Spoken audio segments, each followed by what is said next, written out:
Қайырлы кеш, сіздермен бірге Дина Төлепберген және Ақмама аналардың алашы.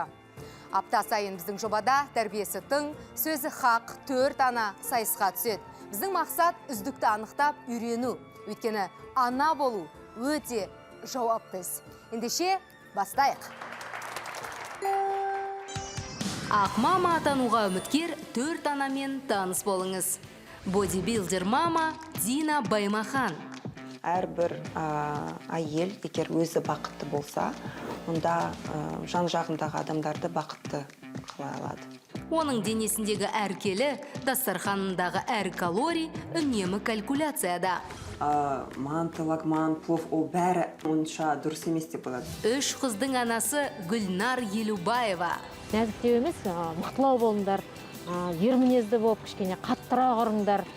Тәртіп үшін таяқ жегізу дұрыс дейді ана. Аюға намаз үйреткен таяқ дейді, баланы ұрып тұрған нәрсе жоқ. Актриса ана Фариза Ешанова. Оның ұлдары өнер жолын қуып, анасының нан табарына айналған. Нан табарым деп айтам мен енді. Бәрі күлет соған нан табарым дегенге. Адина Құрманалина. Кәсібін дөңгелетсе, қызы биін дөңгелетеді.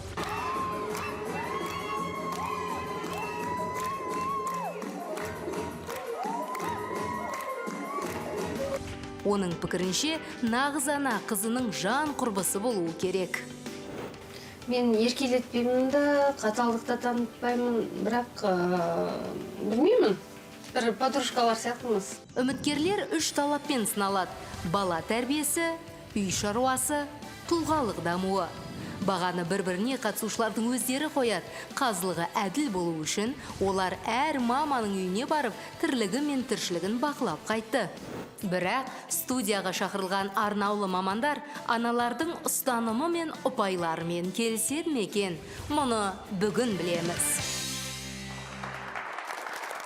Ендеше Ақмама атануға үміткерлерді ортамызға шақырайық.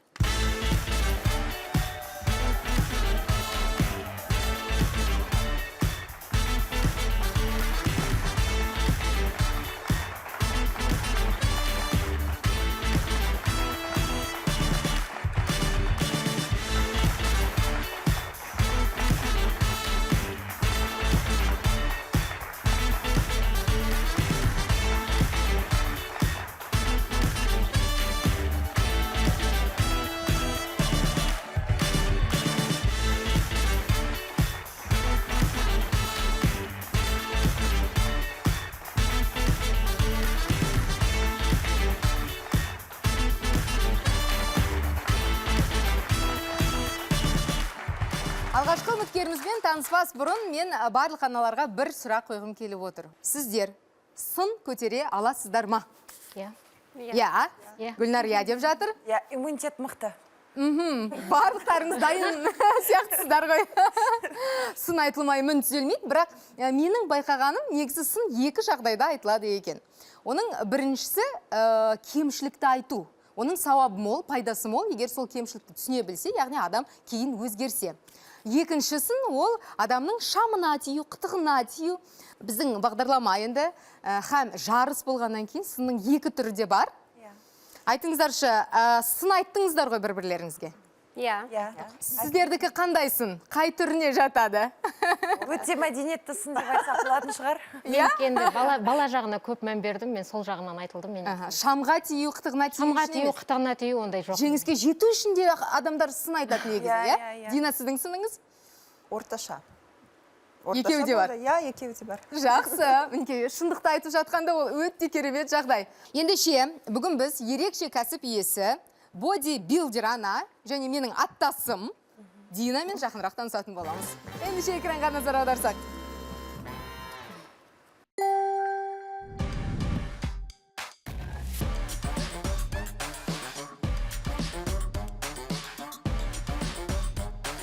Менің атым Дина, менің жасым 33-те. Бүгінгі таңда менде 3 ұлым бар. Үлкен ұлыма 11 жас, одан кейін екінші ұлыма 9 және кіші ұлыма 7. Мне нужен такой дом, чтобы утром я просыпалась и видела море. Кто мне подарит такой дом? бодибилдингтің ішіндегі фитнес-модель категориясында әлемге шығамын, Қазақстан атағын шығарамын. 2019 жылы чемпионка Қазақстан. 2021 жылы Кубок мира 4-ші орын және әлем чемпионатында қатыстым, ол жерде 5-ші орын. And from Kazakhstan, number 17, Dina Tulova.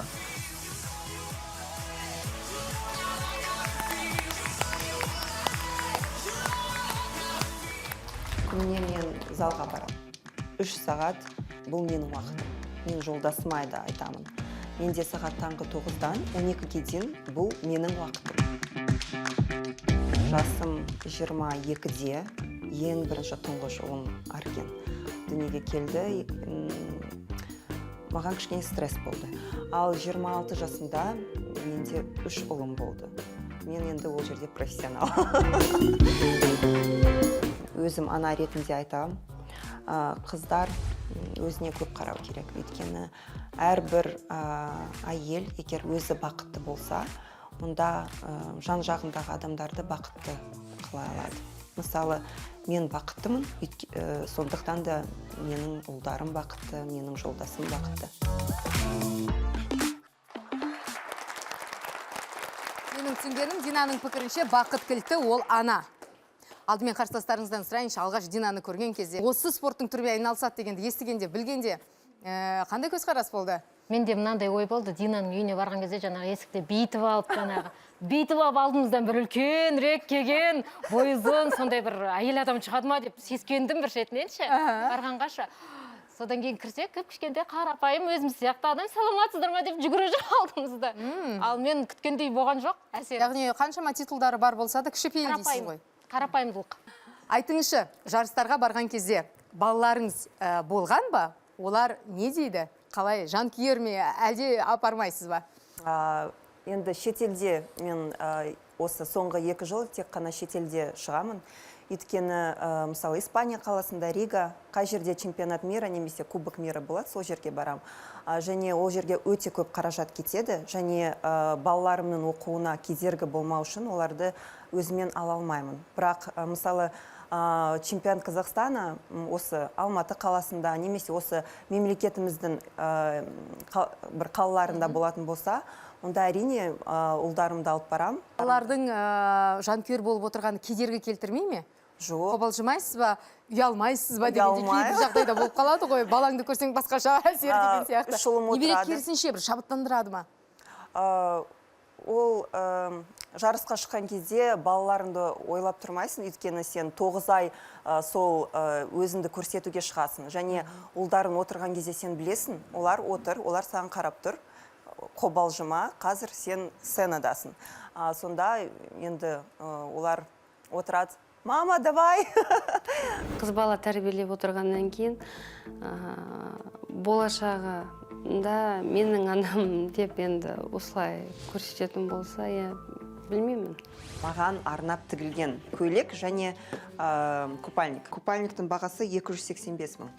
Сен тентек болсаң, сені ата-анаң қалай жазалайды? Если что-то я не то делаю, меня по-разному наказывают. Иногда в туалете запирают. На весь день. Алдымда туалетті ашында, Аркен Сұлтан кіріңдер. Кірдім, есікті жаптым. Айттым, төбелесіңдер, ұрасыңдар ма бір-бірлерін? Қазір ұрып тастаңдар ал, дедім. Өйткені менің жыным шықты. Негізінде туалетке жабу деген ол мүлде дұрыс емес. Мені кезінде сабақ оқы деп кепеге қамайтын тауық. Содан менде фобия пайда болған, мен әлі күнге дейін лифттен қорқам. Керемет, бәрін үлгеретін әйел адам болуым керекпін деген менде ой жоқ.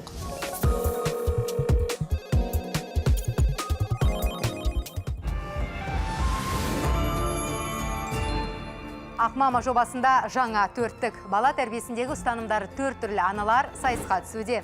Ас үйдің атаманы Адина қызым ширақ өсу үшін оны ештеңеден қыспаймын, керісінше құрбысындай сырласамын дейді. Ал Гүлнар Елубаева бұл пікірмен келісуге асықпайды. Оның айтуынша тәртіптің тірегі таяқ.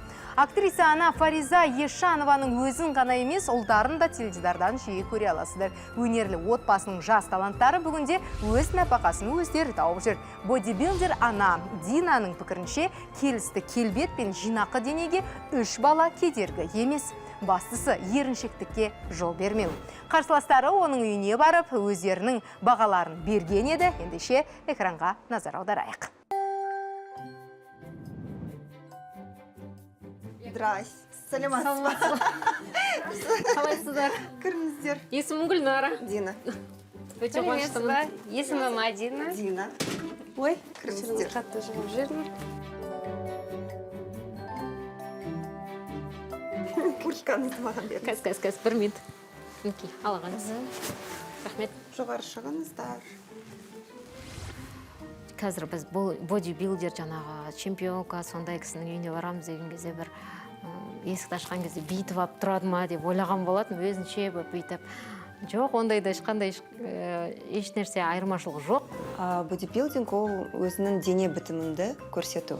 Яғни көп енді адамдар айтады, қалай алмайсың, купальникпен шығасың, өзің ана болып. Бірақ менің ойымша бұл спорт. Жүрек жұтқан әйел адам оны таңдайды деп ойлаймын.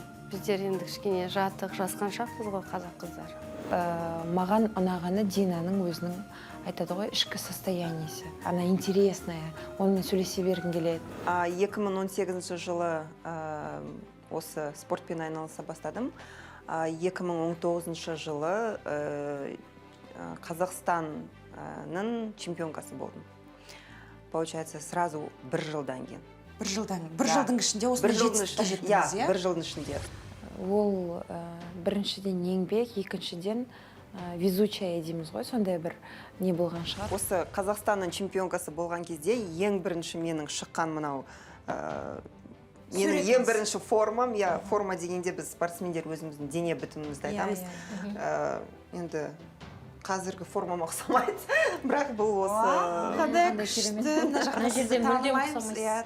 Керемет, Қараңызшы, қандай Дина, керемет екен. Ал бірақ күйеуіңіз қалай қарады? Бұл ата-енеңіз сол кезде бір қарсылық туғызып, күйеуіңіз бір қызғаныш білдіріп деген сияқты сондай нәрселер болмады ма? Ең бірінші рет осы спортпен айналысам деген кезде мен енді купальникті көріп тұрсыздар, кішкене ғана бір материал мынандай шығар. Сонда анама айттым, мен осы спортпен айналысайын деп жатырмын, бәрі жарайды, ойлады, уақытысы жетпейді. Енді айтады да қояды, ештеңе шықпайды, шыға алмайды, өйткені олар түсінеді ғой, бұл жай ғана шыға салу емес, бұл режим. Бір уақытта ұйықтайсың, бір уақытта тұрасың, тамақты бір уақытында жейсің. Уақытысында калориямен жүресің, санайсың. Даже тренировканың өзі бармай қояйын, нан жасамай қояйын деген жоқ. Режим солдат сияқты. Ойлады, енді 3 ұлдың анасы үлгермейді, айта берсін, қояды. Ол кісі дайындалғанда аптасына 5 рет тренировкаға барады екен, ол да оңай емес. Балаға қарап, күйеуінің көңілін тауып, өзі спортпен айналысу енді ол мықты. Барлық аналарымыз таң қалып отырғанға ұқсайды. 3 баланың анасымын дедіңіз, яғни 3-ші ұлыңыздың жасы нешеде болды сіздің осы бодибилдингке қадам басқан кезінде? 4 жас болды. Не себеп? Одан алдын сіз басқа кәсіппен айналысқан шығарсыз, Кішкентай кезімнен спортивный-бальный танцыға анам берген. Одан кейін өзім Қазмедиада жұмыс істеуге армандадым. Сол жерде кішкене жұмыс істедім. Одан кейін 3 ұлым енді дүниеге келгеннен кейін өзімнің дене бітімі маған ұнаған жоқ. Өйткені мен қатты азып кеттім, 42 килограмм болдым. Сонда мен залға бара бастадым. Өйткені егер мысалы залға барсан, тамақтануыңды дұрыстайсың. Сондықтан да сол жерге барып жүрген кезде тренерім айтты, сен шаршамайтын күштісің ғой, мүмкін осы талпыныңды спорт жаққа қарай жүргізесің ба деп. Сонда мен жарайды, қандай спорт деген кезде осы спортты көрсетті, маған өте ұнады. Одан кейін жолдасымен ата-анаммен сөйлестіп бардым. Сұхбатыңызға қарайтын болсақ, 2019 жылы Қазақстан Республикасының чемпионы болдыңыз. Сол кездегі параметрлеріңіз қандай? Әлгі суреттегі. әрбір жыл сайын форма дейді ғой, енді дене бітіміміз бізде өзгереді. Мысалы 19 және қазір 21 жылы Арнольд Шварценеггердің соревнованиясы болды, Терминаторда түскен. Сол кісінің үлкен жарысына мен бардым, Испания қаласына. Сонда айтатыным, осы 2021 жылдың формасы енді өте жақсы. 2019-бен салыстырғанда, өйткені егер... Қанша процент бұлшық ет, қанша процент май? Ол жағын білмеймін, бірақ енді суреттен қараған кезде көрінеді. Мысалы, 19 жылдың формасы кішкене төменірек, қазіргі форма жақсырақ. Айтыңызшы, жалпы мынау фитнес модельге кез келген адам бара ала ма? Иә, кез келген. Бойы маңызды ма мәселен? Жоқ. Өзіме қатысты сұрақтарды қойып жатырмын. Мұнда келіп отырған әрбір әйелдің фитнес модель болуға, бодибилдингпен айналысуға мүмкіндігі бар ғой? Иә, әрине. Кім потенциалды чемпион болуы мүмкін деп ойлайсыз? Әрбір адам. Кәсіби көзіңізбен қарап, мына кісінің мен көріп. Әрбір адам, өйткені бұл жерде тек қана ішкі талпыныс керек және мақсат керек. Егер осы мақсат болмаса, онда бұл жарысқа қатыса алмайсың. Яғни мақсат қоя білсең, кез келген қыздың, арудың, әйелдің, ананың, апаның, ананың әрбір адам сахнаға шығуға, чемпион болуға мүмкін. 50-55 жастағы кісілер де шығады. Сіздің өзіңіздің жоспарыңыз қандай, әсіресе мәселен бодибилдинг саласында? Жалғастырып жатырсыз ғой, қазіргі таңда жаттығып жатырсыз ғой? Қазір май айында Уральск қаласында чемпионат Қазақстан өтеді. Соған дайындық жүріп жатыр. Өйткені, мысалы, 2019 жылы мен чемпионка Қазақстана болдым. Одан кейін менде басқа шет елге шығуға виза сияқты рұқсат береді. Өзімен өзін шетелге бара салмайсың. Чемпионка Қазақстана, одан кейін шетелге шығаласың. 2 жыл өтті, енді осы жылы Құдай қаласа тағы да өзінің... Алдымен Қазақстан чемпионы болып алуыңыз керек, одан кейін біз тілектеспіз әрине. Жетістік жеңіс демекші, біздің аналарымыз сіздің киімдеріңізге де, осы бодибилдинг сахнасында киетін қараған екенсіз, көрсеткен екенсіз, ол да бір қызық дүние болар. Мен сіздерге купальнигін көрсетем. Сол сұрайын деп тұр едім. Купальнигімді анама көрсеткен кезде ол маған айтты. Шок болды ма? Бүйтіп шығарды да, әдемі екен, үстіне не киесің? Үстінен ештеңе кимеймін, мен осылай шығамын. Сонда менің анам деді қойды, бірақ жолдасым да, анам да ешкім қарсы болған жоқ, өйткені олар түсінеді. Бұл спорттың бір түрі. Спортта қандай киім киім келеді, сол киімді киіп шыға алмайсың. Купальниктің өзінің, мысалы, нормасы. Қандай да бір, өзінің стандарты. Мысалы, сүйектен былай кетпеу керек, мына жері төмен кетпеу керек деген сияқты әртүрлі. Мен шыға алмайтын едім. Себебі менің жасымда келді, мен жас емеспін. Және қыз бала тәрбиелеп отырғаннан кейін болашағында менің анам деп енді осылай көрсететін болса, білмеймін. Маған арнап тігілген көйлек және купальник. Бағалары өте қымбат, бірақ өйткені... Қымбат тұрады, мен білемін. Бірақ мұнаның бәрі енді Сваровский тастар. Дина, бағасын айта аласыз ба, қандай суммаға заказ бересіз? Бағалары әртүрлі. Мысалы, мына жерде натуральный Сваровский тастар. Неге натуральный? Өйткені егер андай өтірік жылтырайтын тастарды тігетін болсаңыздар, сахнада қатты сізден көрінбей қаласыз. Басқа жанып тұрған спортсменкалар келеді, мысалы, әр елдің өзінің чемпионкасы. Мен Қазақстанның атынан шыққан чемпионка, андай өтірік таспен шықсам, мен сөніп қалам. Басқа жылтырап тұрған қыздардың қасында. Сол үшін сен тырысасың, купальнигің қымбат болсын деп, тастары натуральны болсын деп. Бұл купальниктің бағасы 285 мың. Жоқ, бодибилдингпен, мысалы, қаражат бар адамдар ғана айналысатын сияқты. Бағана енді жасырған жоқ қой, үлкен ақша кетеді, жаңағы костюмдерінің өзі, бір костюмның өзі жаңағы бәленбай ақшаға тігіліп жатса. Бірінші купальникпен шығамыз, және екінші біз көйлекпен шығамыз.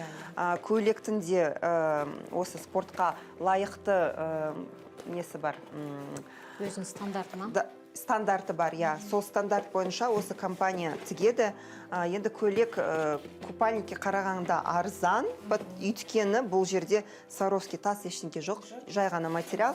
Бұның бағасы 120 мың. Отдельно еще біз туфли аламыз. туфлиді Иә, бір рет аласыз иә. енді, и ол көп уақытқа жетеді. Иә. жетеді. Қандай күшті. Белді айтсаңыздаршы, қыздар. Арман ғой бұндай бел Мықым деген. Күшті. десеңші. Иә. Өте қатты ұнады. Енді әйел адам болғаннан кейін біз жылтыраққа қызығамыз ғой. Иә, сізді кім қаржыландырады, мысалы, мүмкін өзіңіздің жинаған қаражаттарыңыз, немесе Әлде күйеуіңіз, спонсор ата-анаңыз деген сияқты. Өзіңіз түсініп тұрсыз, купальник, көйлектің, жолдың, виза, тұрудың қаншама қаражат кетеді. Бұл әрине менің жолдасым маған жақсы көмек береді. Енді көмектескен сайын әрміні менің жүрген жолымда жетістіктерім ол жолдасым арқасында. Ол маған айтады, енді спонсорларың қайда, мен қанша ақша төлей беремін деп. Ол кісі де жаңа арқа сүйер адам болғаннан кейін, тренировкасын уақытына барғаннан кейін солай жол болып кетті деп ойлаймын. Сонымен шығын көп, ал табыс бар ма бодибилдингтен? Бұл біздің жарыс, мысалы, Сен жеңімпаз болған кезде, халықаралық жарыста гонорар бар шығар? Алынатын титулдан. Мысалы, егер чемпионат Қазақстана 2019 жылы спонсорлар болды. Олар әрине 250 мың теңгеде мен ұттым. Бірақ басқа жарыстар, Арнольд болсын, чемпионат мира, кубок мира, ол жерде ешқандай кубок пен медальдан басқа, қағаздан басқа ештеңке алып келмейсің. Бірақ бұл титулдар не үшін керек? Ертең сенің атыңды спортшылар арасында біледі. Ол біріншіден. Титулдарына қазір тренерлар көп қой, бірақ енді осындай титулдары бар тренерлар аз. Сонда сен кім екеніңді біліп, қарап, саған келетін болады. Сіз тренер? Мен персональный тренер. Боласыз? Тренермін қазір. О, түсінікті. Бодибилдер ананың бала тәрбиесіндегі әдісі қандай? Не себепті? Ол өз баласын дәретханаға қамап қоюға мәжбүр болды және мұның салдары қандай болуы мүмкін? Сұрақтардың жауабы жарнамадан соң. Ең дұрысы демократиялық тәрбие болады. Яғни шеше алмадыңыз ба? Сіздің сөзіңіз өтпеді ме? Әкесін алып келіңіз. Әкені всегда, өйткені әке сөз оқ деген, шеше сөзін білесіне деген. Отбасымызда біздің өзіміздің философиямыз бар. Біз бұлай үйретеміз. Әкеден тітіркенбеу керек, қорықпау керек. Қызыңыз болғанын қалайсыз ба? Жоқ. Қыздарға? Жоқ. Мысалы, менің денсаулығым болса, мен 12 бала туады дедім, бар ғой шын. Бәріміз өстік қой, Құдайға шүкір. Өйткені баланың жынысы ол әкеге байланысты ғой негізінде. Оны бір алла біледі. Кәдімгі сіздер бір болашақта мен қыз туам деп туа салатын сияқтысыздар. Сәке, массаж жасайды, дейді дей салады ғой, қойғышы. Манты, лагман, плов, ол бәрі онша дұрыс емес деп болады. Аштықтың да азабын көріп, нәрсе жей алмай қалған кездерім болған. Балаларымды да ештеңкеден шектегім келмейді. Жегісі келе ме, жесін.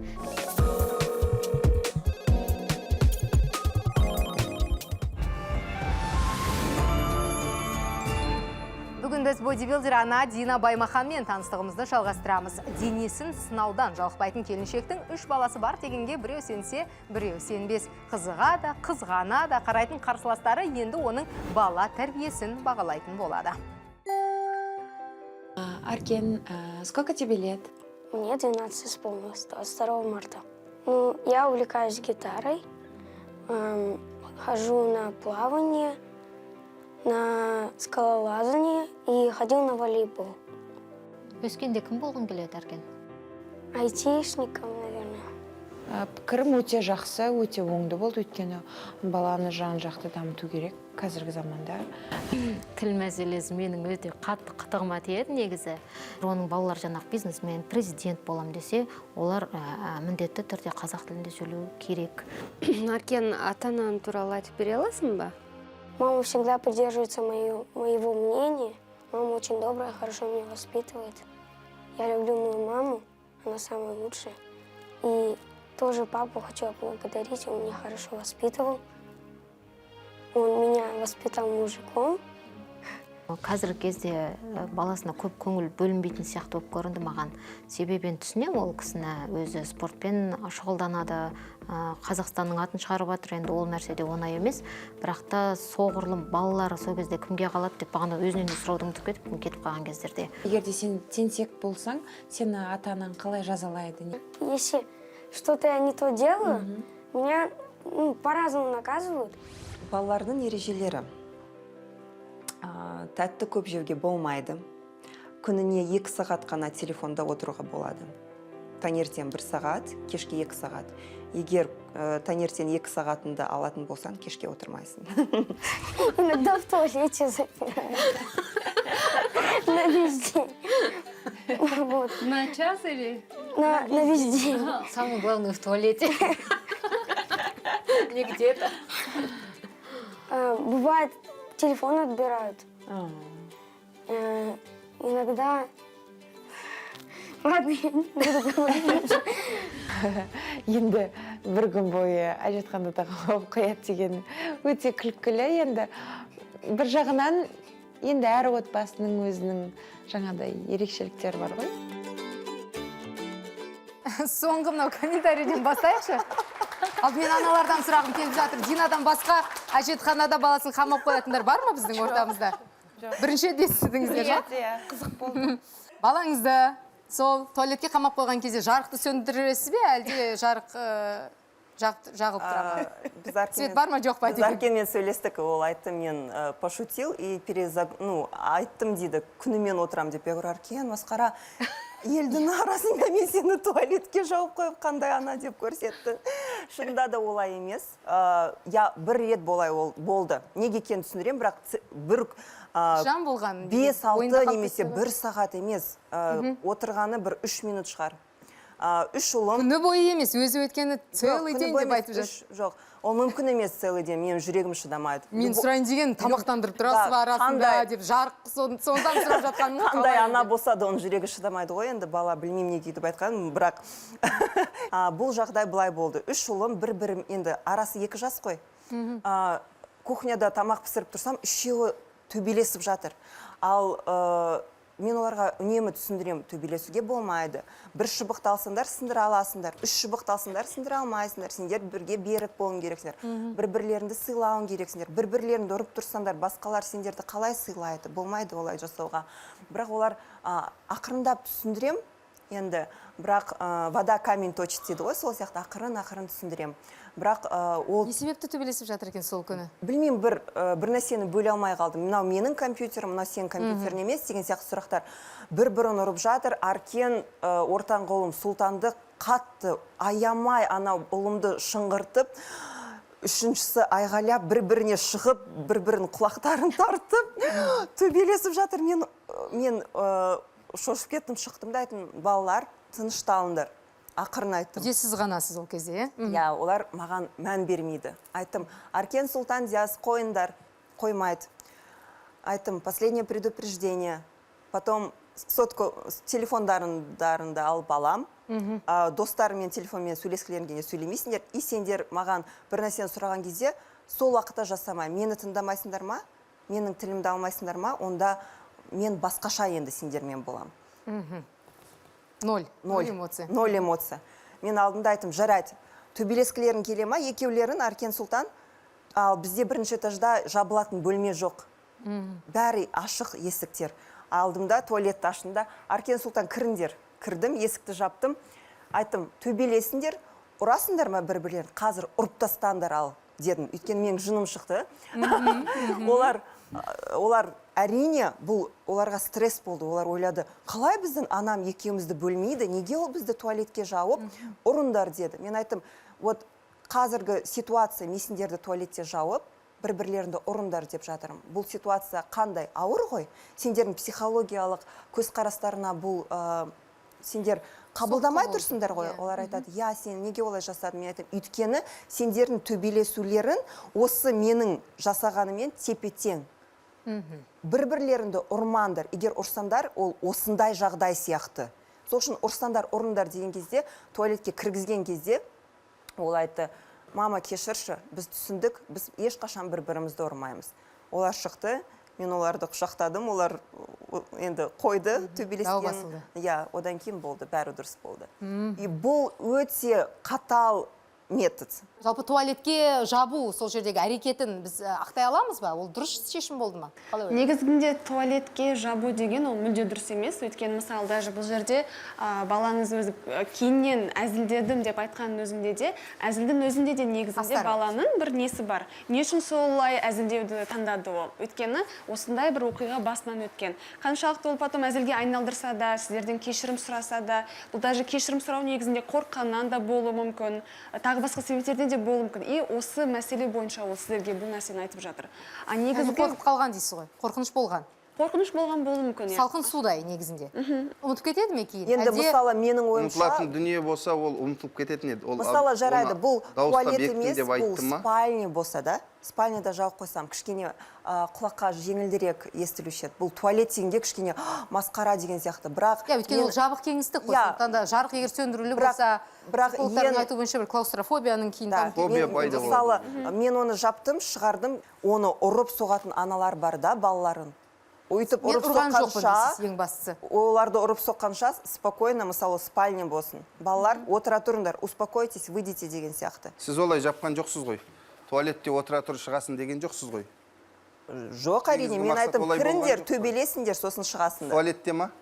Өйткені бірінші этажда бізде жабылатын бөлме жоқ. Жоқ, сіз жеке адамды, жеке балаңызды, бір баланы қамап отырсыз.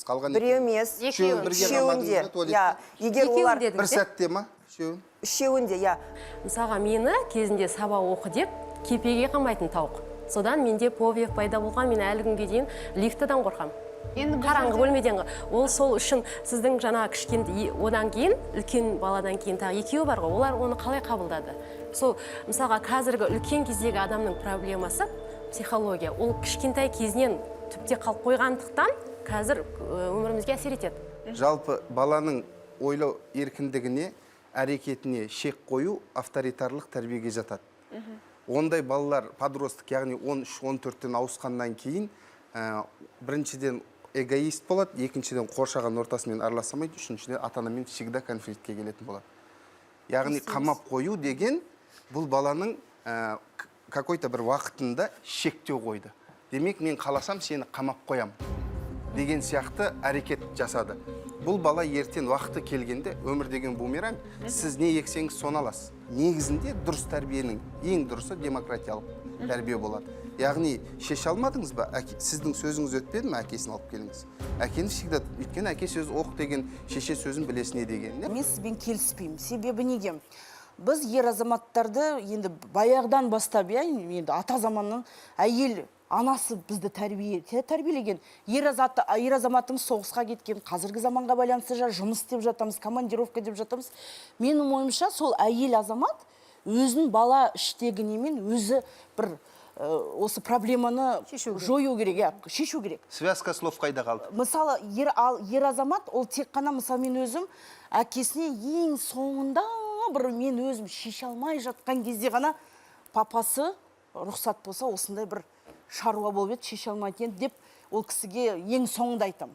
Былай қарағанда, мысалы, мен өзім енді қанша 20 жылда мен әкесіне бір-ақ рет айттым.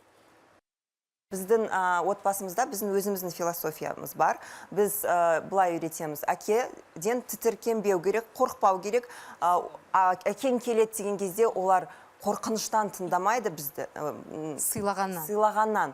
Сондықтан да біз жолдасымыз екеуміз айттық, бізде жоқ добрый полицейский, злой полицейский, жоқ бізде. Бізде екеуміз де, ана да, әке де сендерді бәрлік құшақтарымен бәрін түсінеді. Бірақ бізде әкені сыйлайсың, ананы сыйлайсың, қорқыныш ешкімге болмау керек.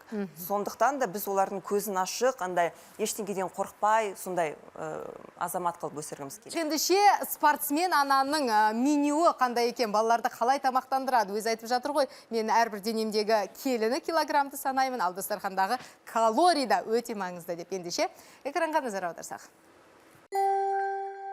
Менің анам айтты, сен спортының өзінің енді жейтін тамағын бар да, оны балаларға бермей қой.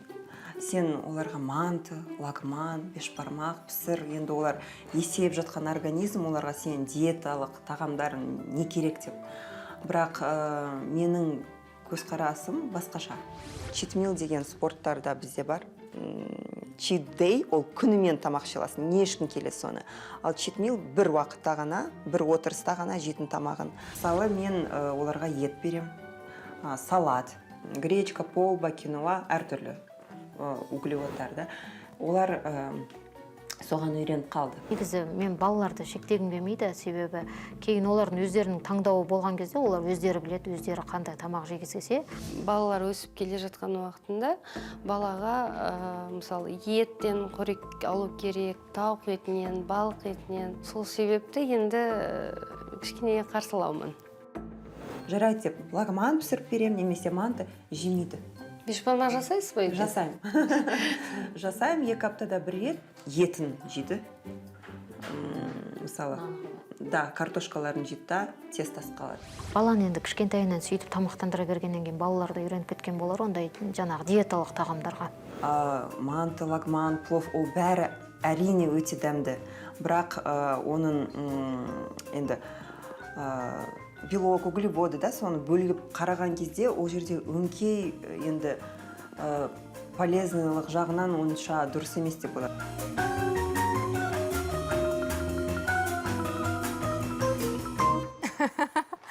Нарханым аузын ашылып біраз көп уақыт тыңдады ғой, Мен тамақтан шектегім келмейді, рас айтамын. Айда аспанға бір түсіргендей болды ма, қалайша менің ең жақсы көретін палауым, мантым, оның бәрі зиян деген кезде мен оны күндіге жеп жүрмін ғой деп, Оны түсінуге болады, себебі мен тамақтың әбден азабын көргем, аштықтың да азабын көргем, ол денсаулығыма байланысты еш нәрсе жей алмай қалған кездерім болған. Сол себепті мен қазір ешкімге диетаға отыр деп үйтіп кеңес бере алмаймын. Балаларымды да ештеңеден шектегім келмейді. Жегісі келе ме, жесін. Неге зиян? Зиян дегенде мен айта алмаймын, енді ол зиян болды. Енді бәріміз, мен өзім манты жеп, бешбармақ жеп. Пайдасы аз, солай. Пайдасы аз, мен мысалы ұлдарыма санап берем. Бір күндік жиры, углеводы, белки, клетчатка деген бар. Соның бәрін дұрыстап, мысалы ет, қасында макарон және салат, бірақ майонез, ондай соустар қоспаймын. Тек қана орехи, мысалы әртүрлі майларды кішкене қосып. Күніне қанша калорий жеу керек? Кім? Ұлдарым? Олар где-то 1800-2000 жейді. Сіз cheat meal, cheat day деген түсініктер туралы айттыңыз. Енді шын айтқан кезде біздің қоғамда осы мәселелер талқыланып жатыр. Сіздерде қалай? Cheat day, ол мысалы күні бойы не жегің келеді, соны жейсің да. Одан кейін 6 күн режимде боласың. Cheat meal, ол мысалы 6 күн дұрыс тамақтанасың, және мысалы бір күні демалыс болған кезде бір отырыста ғана ішетін тамағым болды. Менде мысалы cheat meal, мен бір отырыста ғана не жегім келеді, соны жеймін, болды, басқа уақытта режим. Ал балалар ше? Сол cheat day күні, мәселен, шектен шығып кетпей ме? Жоқ, мысалы күнде олардың тамақтары... Бермей қалпына беріп қалсаң, опырып тойып алатын кездер болады ғой балалардың. Енді ол бала ғой. Менің диетам бар, ұлдарымда ондай диета жоқ. Менің спортым ол бөлек, ұлдардікі бөлек. Олардікі тек қана дұрыс тамақтану. Майонез, кетчуп, сондайларды жемейді. Мысалы попкорн, консервированный, колбасы, соларды жемейді. Бірақ басқаларын бәрін жейді. Екі түсінік бар да, тыйым салу бар, және көргенін жасау бар. Қалыптастыру бар, дағдыландыру деген сөз бар. Егер ол балалар дағдыланатын болса, ол жерге барғанда да өзіне қажет дүниені сатып алалады тауып. Достары, сыныптас достары, немесе өздерінің достары, ол жерде әрине әртүрлі тағамдар болады. Мен кішкене андай барып, ойбай, менюларын көрсетіңдер, менің ұлдарым онда жемейді деген сөз жоқ. Олар барады, не жегісі келеді жейді, бірақ үйге келгенде өздері айтады. Өздерінің таңдауы сол болып тұр. ПП деген кезде адамдардың ойынша ол бір қиын нәрсе сияқты. Шында да ол өте жеңіл. Бұл жерде мен Дина ханымның істеп жатқанын дұрыс деп есептеймін. Өйткені егер де тыйым салынса, фиксация жасап жатыр ол жерде. Болмайды деген нәрсені көргеннен кейін бала уже өскен кезде ол нәрсені істейді. Ал егер де тыйым салмай, қосымша бір вариант ұсынып жатыр. И осы тәрбиемен өскен кезде болашақта баланы ерік жігері жақсы болғандықтан, арасында кейбір жерлерден тамақтану мүмкін, бірақ көбінесе не істеді, бұл дұрыс емес деген уже түсінік қалыптасқан. Өзінің ерік жігері, сила волесі жақсы дамыған. Мен айтып тұрғаным, бұл кісі айтып тұр ғой, бургер жегім келіп тұрады, сол кезде мен үйден істеп берем деп. Неге көшеден алып бермеске? Жегісі кеп тұр. Неге қолдан жасап бермеске, егер қолдан келіп тұрса? Былайынша деймін да, енді ертең, менің айтып тұрғаным ертең о бала мамасының қасында болмаған кезде жегісі келеді сол нәрсені. Барып жейді. Организмге стресс болады, мен оны білем. Мен ол түсінігіңіз жағынан бойынша организмге стресс деген не ол? стресс деген организм стресс алса резкий, либо ол похудеет, либо ол ожирение болады адамда. На фоне чего? На фоне стресс. Потому что стресс алып, потому что организм ол майонезді Жоқ, көрмеген. мынандай нәрсе да. Ол кетшіпті көрмеген Кептер организм. бар ғой, кептерді ұяда қысып ұстау бір бөлек дүниеде, және сол үйде ұшырып өсіру бір бөлек. Егер оны ұяда ұстап жүріп, уақыты келгенде ашып қалсаңыз, ол қалаған жағына кетіп, бір жерде біреудің несінде өледі. Бұндай нәрсе көріп тұрған жоқпын. Сіз ойыңыз дұрыс, бірақ бұл кісінің ситуациясында бұл дұрыс нәрсені айтып отыр. Азаған жарнамадан соң фитнес модель Динаның үй тазалығын бағалаймыз. 3 жылдың анасы неге қыз тууға қарсы? Экраннан алыстамаңыздар.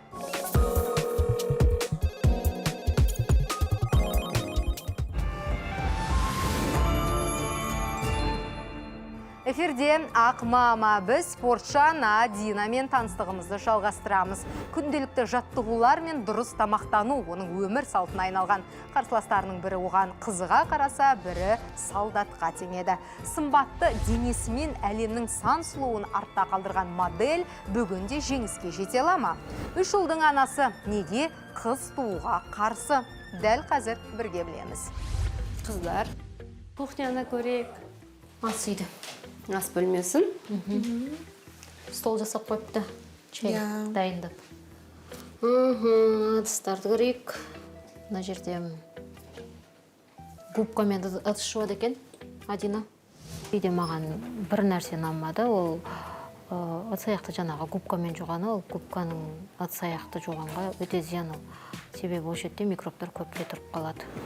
Негізі мына жерде плита кішкене ыңғайсыздау тұр, өйткені қандай плиталарды қойған уақытында газдан, тоқтан болғанда, мына жерде темір болу керек, железді. Темір болу керек, осындай резетка қасында болмау керек. Бағана өзі жасырған жоқ қой, ол айтты ғой, көмекшім бар, жаңағы. Мен тек қана ас үйде жаңағы балаларымның күйеуін сүйіп жейтін тамағын ғана жасаймын. Қалғанның бәрін жаңағы үй жинаушылар келіп тазалап беріп кетеді деп. Ақсаусақ сияқты болып көрінді негізі. 2 аптада бір рет бір әйел келіп тұрады. Үйді клининг жасайды, 2 аптада бір рет. Ал басқа күндері өзім. Менің ойымша, өйткені мысалы мен шын айтқанда керемет бәрін үлгеретін әйел адам болуым керекпін деген менде ой жоқ. Бірақ енді мен анау сенің кремей сондай мен өзімнің нем бар да, кішкене өзім жасамайынша кішкене көңілім толмайды біреудің жасағанына.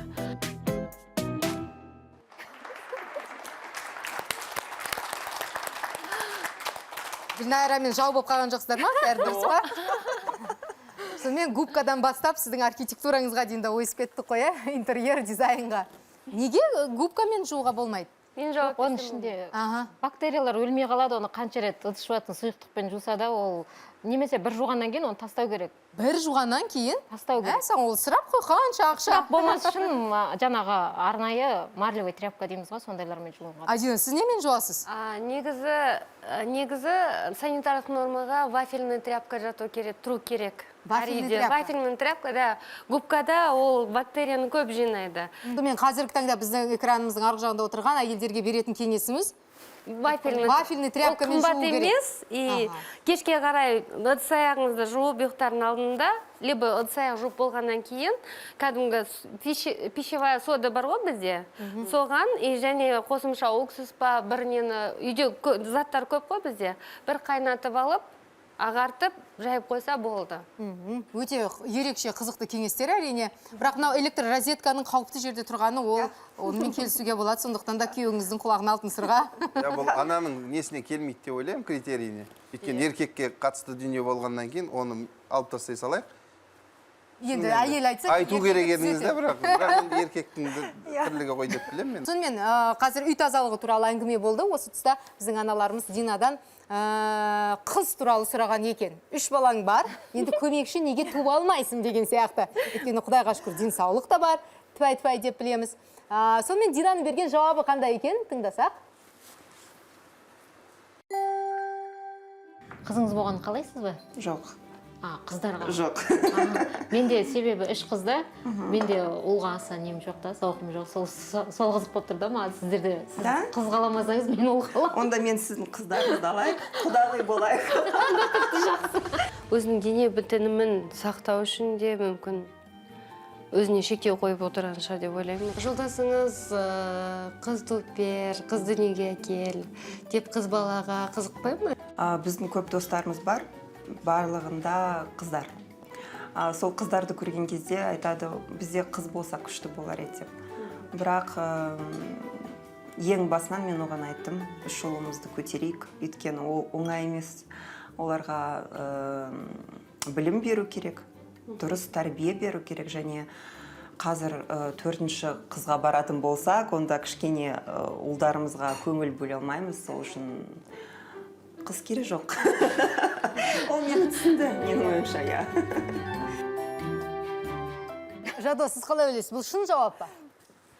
Мүмкін шын, бірақ мен бұл жерде ойлаймын, біз енді өнер адам болғаннан кейін Дина ханымды түсіне отыра, мен бұл жерде шамалы Дина ханымыз ішкі дүниесі эгоистка ма деп қалдым деп па. Кейбірде болады ғой, мысалы біз бұрында билеген кезде мен лидермін, мен ортада билеуім керекпін деген бір әсер болады да, соның арқасында біз күшті болдық та, мысалы.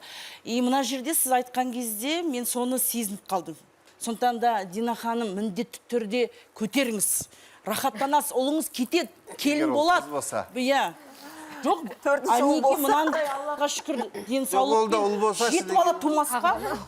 Мысалы менің денсаулығым болса, мен 12 бала туады дедім, бар ғой шынында. Бәріміз өстік қой, Құдайға шүкір.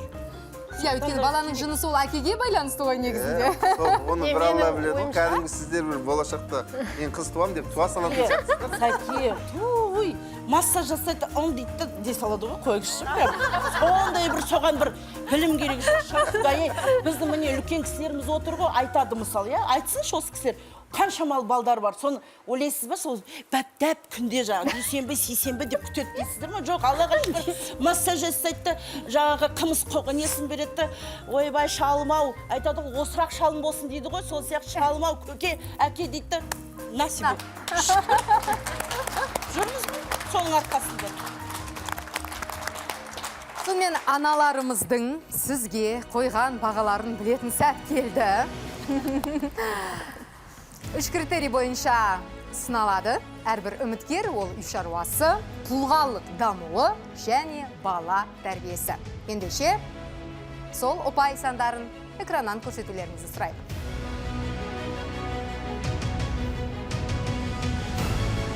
Гүлнара. Үй шаруасына 3, бала тәрбиесіне 3, тұлғалық дамуына 5. Түсіндіріп өтесіз бе бағаларыңызды? Бала тәрбиесіне 3 қойған себебім, баласымен көп уақыт өткізбейді, сол себепті деп бағана айтма, бала тәрбиесіне байланысты қойдым деп. Үй шаруасымен бұл кісі өзі айтты, өзім айналыспаймын, жаңағы арнайы компаниялардан кеп айналысып, тазалап береді деп. Сол себепті ғана басқа ешқандай мен жоқ. 2 аптада бір рет. Менде тазалыққа өте жақсымын, бірақ уақытым жетпейді ешқандай. Сол сияқты Динаны да түсінемін. Үй шаруасына енді көмекші аламын дегеннен кейін мен 4 қойдым. Динаға аналарымыздың қойған бағалары осындай болды. Бұл ұпай сандармен біздің мамандарымыз келіседі ме, жоқ па, оны біз келесі бағдарламаларымызда білетін боламыз. Тағы да қайталап өтейін, осы студияға шақырылған әрбір маманның қоржынында 5 балдан бар. Оны бөліп жаруға болады, бірақ сол балдарды сіз тек бір жанға ғана бере аласыздар. Келістік қой? Шынында да кез келген жетістік ол қатаң тәртіп пен үздіксіз еңбектің нәтижесі. Ал талай жарыста жүлделі болған Дина осы 4-тіктің үздігі атана ма? Ол алдағы уақыттың еншісінде. Тар бөлмеде таршылық көрсе де қыздарын түрлі үйірмелерге апарып, дүниенің кеңдігін танытқан ана Гүлнар Елубаевамен танысатын боламыз.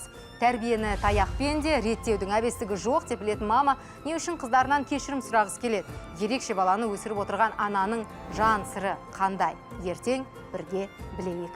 Айтпақшы, егер сіз де Ақмама жобасына қатысып, аналар алашына қосылғыңыз келсе, Ақмама KZ сайтына тіркеліңіз. Батыл да бақытты аналар бірігетін бағдарламада жолыққанша.